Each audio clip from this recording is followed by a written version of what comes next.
নমস্কার, দেখছেন কলকাতা টিভির সঙ্গে রয়েছে অনন্যা। শুরু করছি সংবাদ সারাদিন। বিজেপির পঞ্চম প্রার্থী তালিকা প্রকাশ। দমদম উত্তরে প্রার্থী সৌরভ শিকদার, মধ্যমগ্রামে প্রার্থী রাজু বন্দ্যোপাধ্যায়, 3 কেন্দ্রে বিজেপি প্রার্থী বদল। বসিরহাট উত্তর, বিষ্ণুপুর, বেহালা পূর্বে প্রার্থী বদল। বসিরহাট উত্তরে প্রার্থী কৌশিক সিদ্ধার্থ, বিষ্ণুপুরে প্রার্থী অভিজিৎ সর্দার, বেহালা পূর্বে প্রার্থী শঙ্কর শিকদার। কলকাতা পোর্ট কেন্দ্রে এখনো প্রার্থী দিল না বিজেপি। ইতিমধ্যেই সামনে এলো পদ্ম শিবিরের পঞ্চম প্রার্থী তালিকা। শনিবার 5টি কেন্দ্রের প্রার্থী তালিকার নাম ঘোষণা করা হলো। একই সঙ্গে বসিরহাট উত্তর, বিষ্ণুপুর এবং বেহালা উত্তর কেন্দ্রে প্রার্থী বদল করা হয়েছে। ইতিমধ্যেই সেই বিষয়টি সামনে এসেছে। কলকাতা পোর্ট কেন্দ্রে এখনো পর্যন্ত প্রার্থী দেওয়া হয়নি বিজেপির তরফে। পদ্ম শিবিরের পঞ্চম প্রার্থী তালিকা প্রকাশ করা হলো শনিবার সন্ধ্যায়। 5টি কেন্দ্রে প্রার্থী দিল বিজেপি। অন্যদিকে পঞ্চম প্রার্থী তালিকায় বিশেষ কোনো চমক নেই বলেই মনে করছে ওয়াকিবহুল মহল। বিজেপির পঞ্চম প্রার্থী তালিকা প্রকাশিত। দমদম উত্তরে প্রার্থী সৌরভ শিকদার, মধ্যমগ্রামে প্রার্থী রাজু বন্দ্যোপাধ্যায়, 3 কেন্দ্রে বিজেপি প্রার্থী বদল করা হয়েছে। বসিরহাট উত্তর, বিষ্ণুপুর, বেহালা পূর্বে প্রার্থী বদল করা হলো। বসিরহাট উত্তরে প্রার্থী কৌশিক সিদ্ধার্থ, বিষ্ণুপুরে প্রার্থী অভিজিৎ সর্দার, বেহালা পূর্বে প্রার্থী শঙ্কর শিকদার। কলকাতা পোর্ট কেন্দ্রে এখনো পর্যন্ত প্রার্থী দেওয়া হয়নি বলে খবর। এই নিয়ে আমরা কথা বলবো। আমাদের সঙ্গে ফোন লাইনে রয়েছেন কলকাতা টিভির ডেপুটি এডিটর মৌপিয়া নন্দী। মৌপিয়াদি, কোন কোন নাম সামনে আসছে, এই বিষয়ে কি জানা যাচ্ছে? ইতিমধ্যে বিজেপির পঞ্চম প্রার্থী তালিকা প্রকাশ করা হলো।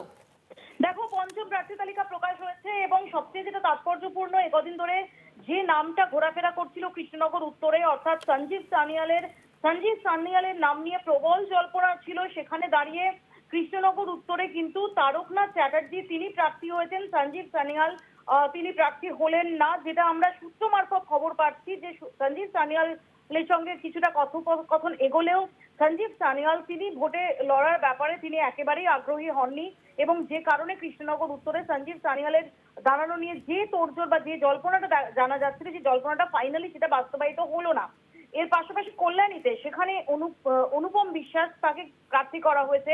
দমদম উত্তরে সৌরভ শিকদার, মধ্যমগ্রামে অনিন্দ রাজু ব্যানার্জি আমরা জানি যে বহুদিনের সে পার্টি কর্মী এবং এই যে আমরা সাম্প্রতিককালে বিজেপিকে যেভাবে দেখতে পাচ্ছি যে আদি এবং নব্বর একটা মিছিল করার চেষ্টা করছে, যেমন রিতেশ তিওয়ারি থেকে শুরু করে একাধিক পুরনো যারা পার্টি কর্মী, পুরনো লয়াল যারা পার্টি কর্মী, তাদেরকে আবারও মেন স্ট্রিমে ফিরিয়ে আনা হয়েছে।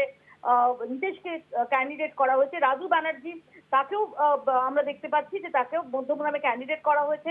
উলুবেড়িয়া পূর্বে প্রার্থী করা হয়েছে রুদ্রপ্রসাদ ব্যানার্জিকে। এবং যেটা তাৎপর্যপূর্ণ, 3টি কেন্দ্রে প্রার্থী ঘোষণা করেও তার প্রার্থী বদল করতে হলো বিজেপিকে এবং এই 3টি কেন্দ্রে প্রচার দেওয়াল লিখন শুরু হয়ে গিয়েছিল। কিন্তু আমরা একদিন ধরে বিভিন্ন জায়গায় যে প্রার্থী বিক্ষোভ দেখছিলাম, তার জেরে বসিরহাট উত্তর সেখানে প্রার্থী বদল করা হয়েছে কৌশিক সিদ্ধার্থ, নতুন প্রার্থী। বিষ্ণুপুরে প্রার্থী বদল করা হয়েছে অভিজিৎ সর্দার এবং বেহালা পূর্ব সেখানেও প্রার্থী বদল করা হয়েছে শঙ্কর শিকদারকে নতুন করে প্রার্থী করা হলো। অর্থাৎ এই ক্ষোভ বিক্ষোভের রাত সেটা যে বিজেপির অন্দরে রীতিমতো একটা তোলপাড় ফেলছে। একাধিক প্রার্থী বদল শুধুমাত্র এই তালিকায় না, এর আগেও আমরা দেখেছি যে আরো একাধিক কেন্দ্রে প্রার্থী বদল করতে বাধ্য হয়েছে বিজেপি। অর্থাৎ এখানে দাঁড়িয়ে কিন্তু খুবই তাৎপর্যপূর্ণ যে সময়ে দাঁড়িয়ে বিজেপি এটাকে প্রায় মরণ বাঁধন লড়াই হিসেবে দেখতে চাইছে, সেখানে প্রার্থী তালিকা ঘোষণা করেও কিন্তু কয়েকটি কেন্দ্রে সেখান থেকে তাদের পিছিয়ে আসতে হলো। কলকাতা বন্দর এখনো পর্যন্ত সেখানে প্রার্থী তালিকা ঘোষিত হয়নি। আমরা যেটা জানতে পারছি যে জনৈক প্রার্থী নিয়ে সেখানে উদ্যোগী হয়েছে বিজেপি, কিন্তু একটি আইনি এবং একটি টেকনিক্যাল কারণে কলকাতা বন্দরের যে প্রার্থী ঘোষণা সেটা আটকে রয়েছে। ধন্যবাদ। আমাদের সঙ্গে ফোন লাইনে ছিলেন কলকাতা টিভির ডেপুটি এডিটর মৌপিয়া নন্দী। বিজেপির পঞ্চম প্রার্থী তালিকা প্রকাশ করা হলো। দমদম উত্তরে প্রার্থী সৌরভ শিকদার, মধ্যমগ্রামে প্রার্থী রাজু বন্দ্যোপাধ্যায়, 3 কেন্দ্রে বিজেপি প্রার্থী বদল করা হয়েছে। ইতিমধ্যেই প্রার্থীর নাম ঘোষণার পর দেওয়াল লিখন এবং প্রচার শুরু করার পরও কিন্তু প্রার্থী বদল করতে হলো বিজেপিকে। সামনে এসেছে পদ্ম শিবিরের পঞ্চম প্রার্থী তালিকা। শনিবারই 5টি কেন্দ্রে প্রার্থীর নাম ঘোষণা করলো বিজেপি।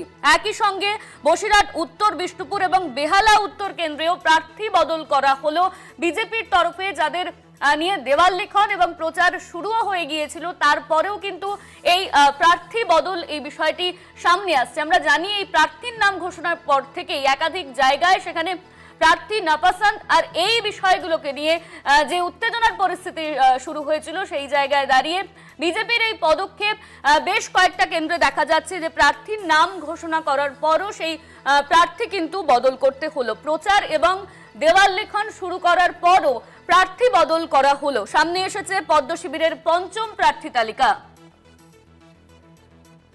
শনিবার সন্ধ্যায় 5টি কেন্দ্রে প্রার্থীর নাম ঘোষণা করা হলো বিজেপির তরফে। বসিরহাট উত্তর, বিষ্ণুপুর এবং বেহালা উত্তর কেন্দ্রে প্রার্থী বদল করা হলো।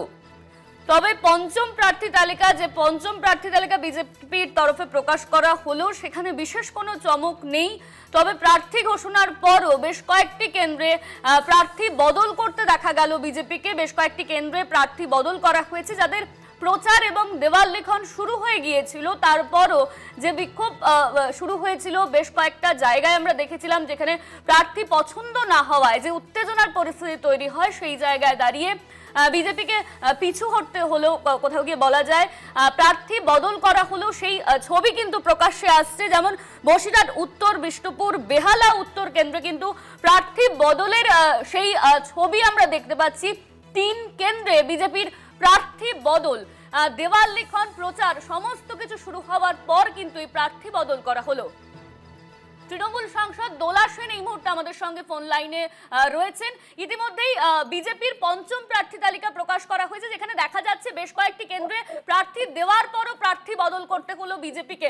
কেন এই বদল, আপনার কি মনে হয়, কি প্রতিক্রিয়া? দেখুন, ওরা পুরো কনফিউজড। 21 সালে মোদিবাবুর অশ্বমেধের ঘোড়া মমতা ব্যানার্জির বাংলায় এসে মুখ থুবড়ে পড়েছিল। সেই থেকে প্রচন্ড ভয় মমতা ব্যানার্জিকে, এবং তারপরে টাকা বন্ধ করেছে। সুপ্রিম কোর্ট বলার পর, হাইকোর্ট বলার পরেও 52,000 কোটি টাকা এমজিএনআরইজি এর দেয়নি। আরো অন্যান্য আবাস, জিএসটি সহ 2 লক্ষ কোটি টাকা বকেয়া রেখেছে বেআইনি ভাবে। হাতে মারতে পারেনি বলে হাতে মারার চেষ্টা করেছে, তাতেও লাভ হয়নি। 24 সালের রেজাল্ট আরো খারাপ হয়েছে 21-এর থেকে, এবং 26-এ ওরা বুঝতে পারছে ওদের রেজাল্ট আরো খারাপ হবে। সেই জন্য ওরা প্রচন্ড কনফিউশনে আছে, ওদের মাথার ঠিক নেই। এমনি ওদের যারা এখানকার লিডার দেখবেন কথাবার্তা কিরম করে বলে, ওরম ছিল না, ওরা অস্বাভাবিক টাইপের হয়ে গেছে এখন। মাথার সন্তুলন ঠিক নেই, রেজাল্ট খারাপ হবে, চাকরি চলে যাবে, আইডেন্টিটি ক্রাইসিসে ভুগছে। সেই জন্যে প্রার্থী বদলও তারই ফলশ্রুতি। মাথা ঠিক না হলে যা হয়, একটা লিখে ফেললো দেওয়ালে, আবার আরেকটা করছে। কোনো ক্রেডিবিলিটি, অ্যাকাউন্টেবিলিটি কিছুই নেই। আইডেন্টিটি ক্রাইসিসে ভুগলে মানুষের এমনই হয়। ওরা সুস্থ থাকুন, ভালো থাকুন, এবং হেরেও যেন ওরা ভালো থাকেন, সুস্থ থাকেন। দিদির জয় হোক। ধন্যবাদ আপনাকে। আমাদের সঙ্গে ছিলেন তৃণমূলের সাংসদ দোলা সেন।